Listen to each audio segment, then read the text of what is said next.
Hi, my name is Jake. Now let's talk music.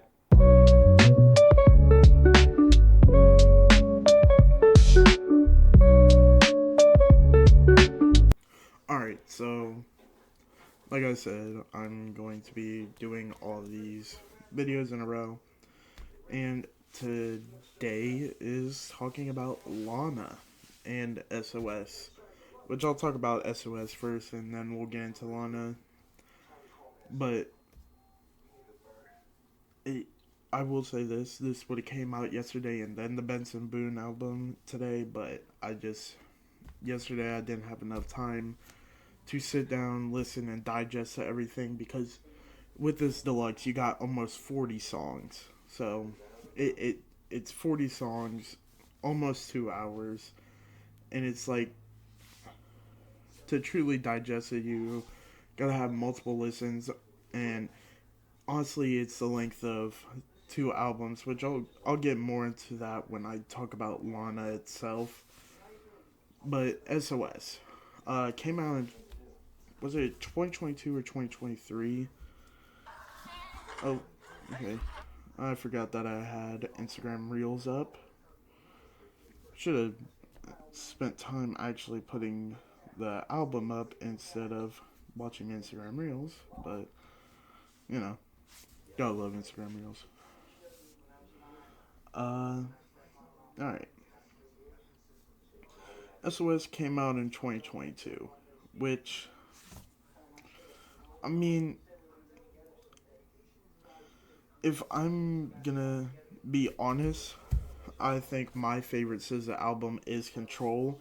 I mean, I I thought that I liked SOS so much more when I first listened to it, but after re-listening to it today and a little bit of yesterday, I feel like Control did a better job, and there feels like there's a lot of filler, and it's honestly a bloated track list. I mean, 23 songs. Like there's some good songs. Like I like Kill Bill. I like Seek and Destroy. I like Used. I like Snooze. Um, I like Open Arms. But altogether, it feels like a bloated track list where you don't need all of these songs. And the craziest part is when you get into Lana, a lot of those songs feel like songs that could have made it on this originally because the songs on Lana are definitely a couple of songs that were meant to make this track list but ended up not making it. But instead, you put filler, which just doesn't work cohesively. And it's not a bad album. It's just when I sit here and think about, okay, when I'm gonna sit down and say I want to listen to a SZA album, I'm gonna listen to Control, and that's nothing against this. There's just so much filler within a track list that it's not worth sitting down and listening as a whole album. I would rather pick out the songs that I like and put them on a SZA playlist, put those with the songs I like from her other projects, and have that playing. But I'm not gonna come back to this album just to listen to a lot of songs I'm not a big fan of, and that could have honestly not been a part of this track list. I mean, I'm all for a longer album experience, but when these tracks serve nothing to this album and are just filler, it just feels like you're just prolonging this album even further when it could have been a tight 40-45 minute listen without some of these fillers. But still, there's some good quality within, like I already talked about, Kill Bill, See and Destroy, Use, Snooze, Open Arms. Like, those are my favorites. There's a couple of others, but those are the ones that stand out to me personally. But yeah, I would say of the SZA albums I have listened to, probably one of my least favorite. And that's including Lana because I'm dealing with Lana as if it's a totally separate album. I am taking it off of the SOS Deluxe name because it is a 15 song and it it's an hour long itself. I mean, if we're looking at this, SOS is an hour and 8 minutes. This almost hits an hour in itself. It's an hour and 54 minutes. That okay, hour and 54 minutes including the SOS track list. I don't know how many minutes that is off of the top of my head. Uh, I think it comes around 44 minutes, which that that's a good length. Okay, you're not overdoing it and you're not like underdoing it. But at the same time, when I like look at that, that is an album on its own, and I'll get into my rant about that. But yeah, SOS is definitely her worst album that I've listened to. I know she's got another one that was like 2014. Damn, I got that right on the dot. Z in 2014. No, I don't count the movie soundtracks. I mean, with Black Panther, she only had one song, I think, and Dear Evan Hansen, I don't even know that movie. So, yeah. I would say it's her worst because I haven't listened to Z. But it's not bad. I'm just not gonna go back and listen to it a lot. Thing is, I remember when I was talking about Control, like how I had it on vinyl. I was like, I like this album, but I think SOS is better. But my opinion changed after re-listening to this. It had actually been. I don't think I've listened to SOS once this year until this video. Like, I think the only song that I've listened to off of SOS this year is Used because that's been on my playlist. I love Don Toliver. And honestly, SZA puts in a great performance also.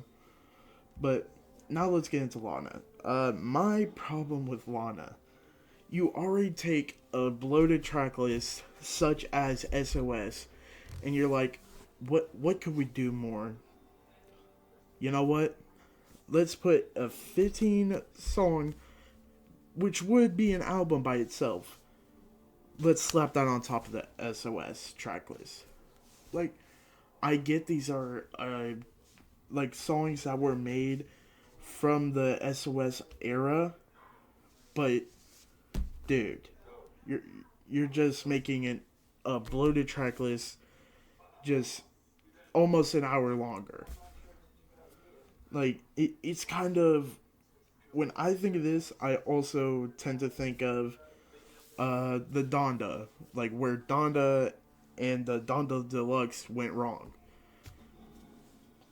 Just all these part twos to these songs that we don't need, and you wait to put the best song on the deluxe when you could have put that on the original track list and take out all these bullshit part two songs. We don't need part two songs, and also take Television with you. Leave 24, leave Life of the Party, but take all the part two bullshit and Television. Television was horrible. Like it had a good concept, but it turned out horrible and was honestly in bad taste. R.I.P. Pop Smoke. But I kind of get the same vibes with this, but another one that I could even think of, Control the Deluxe. So SZA puts out the original Control 2017. 5 years later, instead of, you know what, let's come out with a brand new album. Which she would do later that same year, but let me rant. 5 years later, she puts out Control Deluxe with 8 brand new songs. And actually, I don't think all 8 are songs. I think there's a couple of skits. Oh wait, no, it's only seven. And I think one of the seven is a skit. But at the same time, it's like, but why do you wait to do that for 5 years instead of actually putting out this brand new album at this time?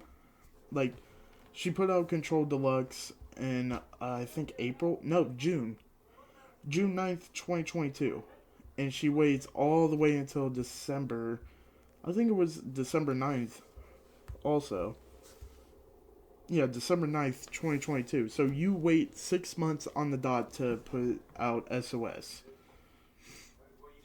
which I just feels pointless. And then you get this SOS Deluxe 2 years later, but instead of only doing like 6 or 7 songs, you put a whole album on top of it. And it honestly felt like a cash grab, kind of.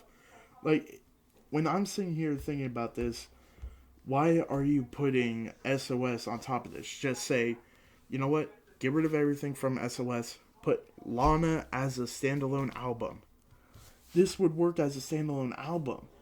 Like, there's some good quality within here. I mean, probably my favorite is 30 for 30, which Kendrick Lamar, you wrong for what you did. I mean, I'll talk about that in a second, but you you get a full album's worth of music and you decide to slap it on top of an album which is already bloated and just say, here's a deluxe. Like, it would have been perfect to put this as your fourth studio album, especially with the fact you're about to start touring with Kendrick Lamar. Just say this is a studio album. It works better in that way to me because you're just. I've already seen so many people like angry about this, and I can't blame them because it's just already a bloated track list, and then you put another hour's worth of music on top. And it's like, it just seems like a cash grab because everyone loves SOS. Like, that's her biggest album, and it actually got put in the top 100 of albums of all time by Apple, which, come on, Apple. Like, that album isn't that good. There's so much filler. Like, I wouldn't even put a SZA album in that, but if you are, put in Control at least. But yeah, I'm still a big fan of Lana, but put it by itself. I mean, it's just annoying. It's annoying to me because it probably won't like affect that many people, but when I'm sitting and listening to this and it goes straight into SOS, like after Saturn, it's like, it feels like a cash grab. Like, you have what would be a great album, but no, you just slap it on top of SOS and say, oh no, this is just a deluxe.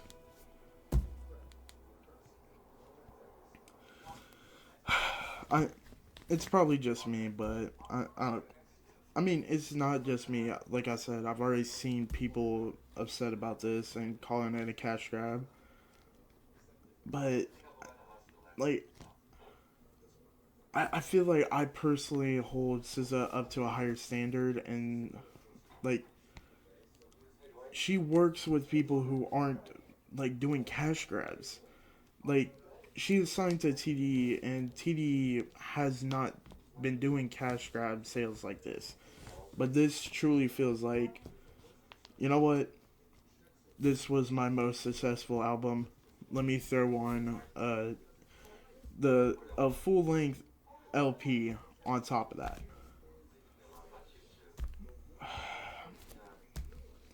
But the actual LP itself, like the added on songs, are really good. I mean, my favorite is 30 for 30 with Kendrick Lamar. The only feature within that, and he he goes back to dissing Drake, and I can't blame him, especially with all this pussy um, lawsuit crap that Drake is trying to push, saying that Kendrick is making fun of his character and it's defamation of his character, that he's causing him to lose so much money because of this. Dude, you literally just had a full deal with the NFL selling your OVO shirts, yet you're losing so much money. Shut up. You're a hypocrite who would, if it helps him, would do the same exact thing. Like, he was literally saying stuff about Kendrick, and the second that Kendrick said anything bad about him, oh, he's making fun of my character, saying that I'm a pedophile. I mean, you were literally making fun of him, but the second that it truly hurt you, you want to throw in the towel and be like, oh, he discredited my character. You were trying to discredit his character. This is a rap beef. This isn't, oh, I got my feelings hurt, so let me file a lawsuit. That's just being a pussy. I'm sorry, but it's so annoying. Uh, I mean, yeah, honestly, there's not like a crazy amount that I can say about like this album. Well, yeah, I'm pretty much calling it its own album. I mean, 30 for 30 is the best track off of it, and also there's Saturn, which was a crazy hit for her earlier this year. But I will say this: a lot of the songs they start to blend together if you're not like actively on your phone seeing the songs changing. She has like that in every single one of her albums, where like unless you like actually look at the name, they start to blend together, and you have to like go through each one specifically to find like the song that you truly like. But it's because she just has one style of singing. I mean, I mean, I'm gonna call it how it is. She has a style of singing that she sticks to, because she's amazing at it. Why change it up if you're great at it, and you're getting these sales, and you become popular singing this one way? So I can't blame her. But for me personally, as a listener, I feel like I have to go back through each song to find the ones that I truly like when I was listening, because they blend perfectly in with each other. But yeah, like I said, my favorite song is 30 for 30. Oh, what I didn't say about that track, Drake had a song, 30 for 30 freestyle, which this is referencing. I forgot to say that. But yeah, honestly, that's all I have to say about both of these projects. Like I said, I'm gonna like separate both because it that's the way my head is working right now, because they feel like two different projects. So yeah, um, that's all I got. Uh, and I pretty much said like everything that's gonna be going on for the rest of this year. In one of the later videos, I'll talk about my plans for January. But until then, peace.